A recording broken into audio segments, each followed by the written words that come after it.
If you are an ArcheAge fan, and there's probably about 7 of you, we got a part 2 coming out. A game that looks very similar to Breath of the Wild called Immortals Fenyx Rising gets a new trailer, and we get an MMO for all you extreme sports fans out there. Hello everyone, my name is Solomon SK for Coffee and RPGs, where we cover the latest news, trends, and updates for the MMO and RPG gaming genre. We do love our coffee here, so if you guys got your cup ready too, let's go over these articles together. Cheers to you guys.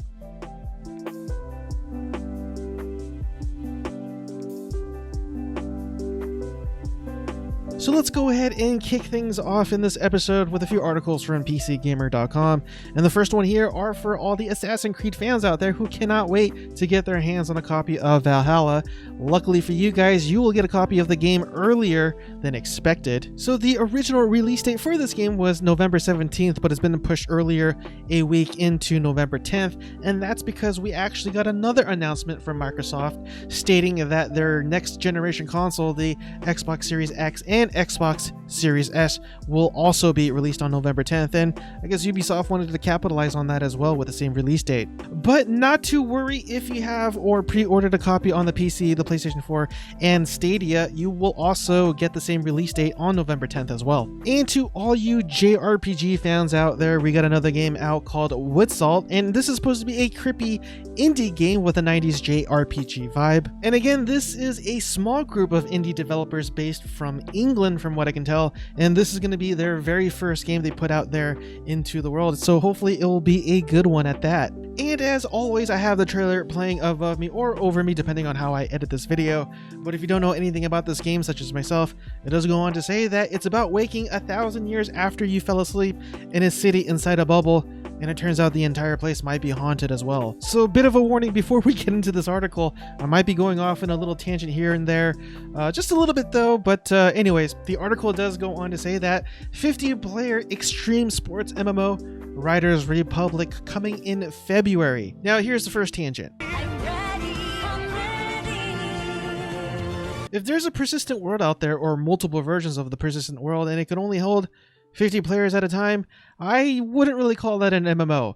I think that flies in the face of actual MMOs out there, such as World of Warcraft, Final Fantasy XIV, Black Desert Online. But I will admit, it is a very interesting concept. So interesting, in fact, that I've decided that I'm going to make this the thumbnail for today's episode rather than the ArcheAge announcement that we received earlier, even though that's a pretty big announcement of in itself too. But in terms of MMOs and even online games, I can't really think of any games out there that went through the extreme sporting side of things. We usually just get shooters and fantasy games, and so definitely not my cup of tea, or cup of coffee in this case. Ooh, you suck! I do find it really fascinating nonetheless. And again, they're calling themselves an extreme sports MMO, but let's just roll with it for now. And they do have other things like a career mode where you're able to unlock gear and costumes for your character. And from what I can gather, it does say here that there will be social hubs, probably something very similar to what you see in Guild Wars 1 and the Destiny series, in my opinion, where it's their version of a non-combat area where you can meet other people, see other players running about, and then once you leave that social hub, it puts you in a persistent world out there where you could actually do your shooting and looting and all that stuff.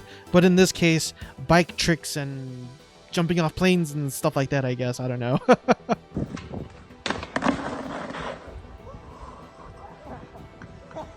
As I said before, this next title here, Immortals Fenyx Rising, is a game that looks very similar to Breath of the Wild, and for those of you who are fans of that title, well, you got something to look forward to with a bit of a twist. Now, I have actually never heard of this game, but Yong Ya actually did a video earlier today where he played about just under 3 hours of the game, and he said he was completely hooked, and that he was extremely, or pleasantly surprised rather, that this is a Ubisoft title. But it does go on to read that this game was actually originally called Gods and Monsters, and that this game is also inspired by Greek mythology, including giants, griffins, and one very angry Medusa. But apart from the trailer that I have playing above me, there was another trailer released with an actual developer narrating what the game is about, what to expect, how to play the game, and just exploring the world, lore, combat, and everything else. And so if this is a game that piques your interest, I will definitely have a link to that particular trailer down in the pinned comment section below. And next, we got one article from MMOculture.com, and this is probably one of the bigger news within the MMORPG world. And as it says here, Jake Song announces the next sequel in the Unreal Engine 5, which is ArchAge 2. Now, MMOculture.com actually has a pretty comprehensive list of all the things said in the interview, I believe, and I assume the interview was in Korean, and so they have a sort of a top 10, or rather top 11 list, excuse me, about all the different things and what to expect. Now, I know a lot of you out there are kind of cringing at the idea, because if you didn't know already, and if you don't know anything about MMORPGs, ArchAge is one of those titles that is known to have one of the worst pay-to-win microtransaction cash shops in the market right now. And from what I can tell, they try to mitigate that damaged reputation with another iteration of the game called ArchAge Unchained. And in this version of the game, you were able to start fresh from the start with everybody else, but also the cash shop was not supposed to have any pay-to-win microtransactions. Unfortunately, that version of the game wasn't making enough money, so they ended up having to charge future expansion packs for the game, and that irritated a lot of its player base, unfortunately. So now that you are caught up, that's why you're going to see a lot of salty comments down in the comment section below. But I actually do plan on making an entire video on this subject alone, and give you my 2 cents as to why this game actually might turn out better than what people are expecting, despite its very shady and crummy history. Next, let's go ahead and cover some of the articles from Gematsu.com, and the first one here is a quick reminder that Cyberpunk 2077 Night City Wire Episode 3 is set for September 18th. So definitely mark your calendar if this is something that you're looking forward to. If not, please consider hitting the subscribe button down below if you haven't done so already, as well as the bell notification icon right next to it, so I could remind you and go over the Night City Wire episode with you guys and give you my take on what's to come. And to those of you who kind of like that sort of pre-Victorian era 17th century vibe and settings, but with a dark twist, but also loves turn-based strategy RPGs, we got a game for you here, and it's called Black Legend, and this is announced for the PlayStation 5, Xbox Series, PlayStation 4, Xbox One, Switch, and as well as the PC. And as always, I have the trailer playing above me, and I have to admit, it does look very intriguing, even though I'm not somebody who usually plays turn-based RPGs, with a few exceptions, like Epic 7, obviously, because who doesn't like their waifus, apparently.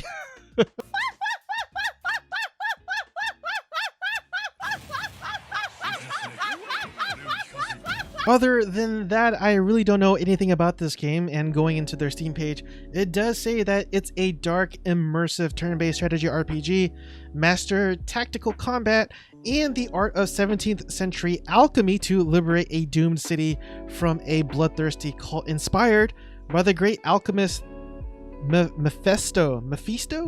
I'm not exactly sure how to pronounce that. So I was kind of curious, who is this alchemist, right? And when I Googled that name, I didn't get anything, but this is the closest thing that I could find. And apparently it's based on a character called Faust, who is the protagonist of a classic German legend based on the historical Johann Georg Faust from 1480 to 1540. And then of course you got to click on this link because, I mean, why not? And then it goes on to say that this person was also known as John Frostus, and he was a German alchemist, astrologer, magician of the German Renaissance period, and has a bunch of other information about what he did, but this is a rabbit hole. This isn't a history channel, so we'll just go ahead and leave it at that.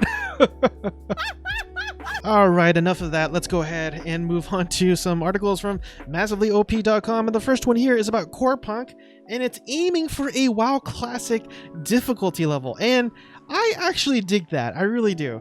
And they also are adding housing and farming, which are in the works. And in an earlier episode, I did say that they are planning a December closed beta test, so definitely be on a lookout for that. But in case if you didn't know anything about this particular MMO, it is considered a Cyberpunk MMORPG with a top-down gameplay perspective. And the producer for Corepunk is named Eugene Kiver, and he said that it will probably take up to 80 to 100 hours just to reach the level cap of 40. Now, if I could go on a tangent just a little bit here, there was a time when reaching max level was an actual legitimate achievement. Now, of course, I'm talking about MMORPGs that were being made in the early 2000s. If you are old enough to even anyways, I don't want to talk about that. Whatever you say, boomer.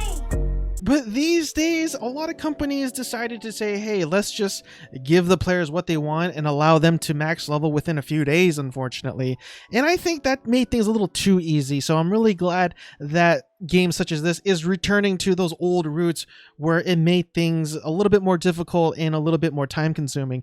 But then again, you're talking to somebody who actually mains Black Desert Online as the game of choice as of right now, so there's nothing a whole lot that I can complain about. Speaking of Black Desert Online, in their next article, Black Desert counts 40 million players, although I highly doubt that's concurrent players, as its PC version buffs magic and adds new Shai instruments. Matter of fact, the company itself, Pearl Abyss, officially turned 10 years old today, which is always good news. Not gonna lie, I definitely root for the companies that actually make MMORPGs because we don't get a whole lot of options today. But I actually did a dedicated video solely on some of the updates that we got for Black Desert Online this week in the Black Desert Online patch notes episode that I did yesterday. So I'll go ahead and have a link to that in the upper right hand corner in a form of a card if you're interested on what's going on this week.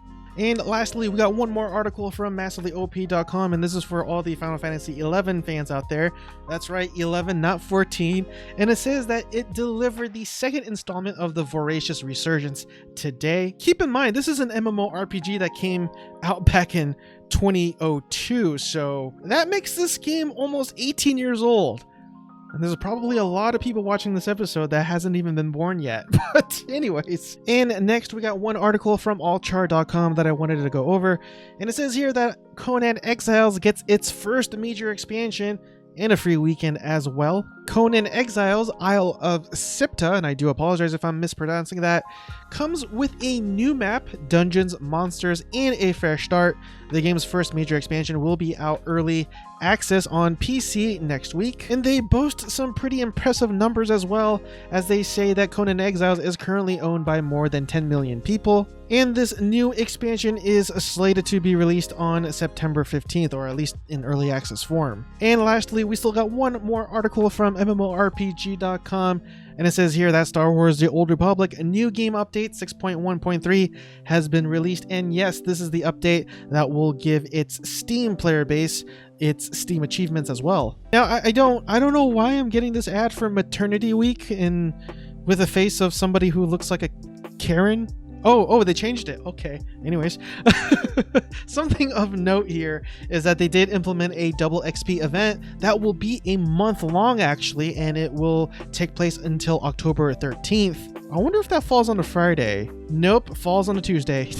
And not only do you get double XP, you also get double Valor and Renown as well. And that does it for today's episode of MMO and RPG Updates. I really do appreciate it if you made it with me so far, because the watch time significantly helps with the algorithms. I really hope that I have earned your subscription in today's episode. If so, please consider hitting the subscribe button down below, as well as the bell notification icon right next to it. Anyways, everyone, I will finally let you guys go. Hope you guys have a blessed night, and I will see you guys next time. Cheers again, everyone.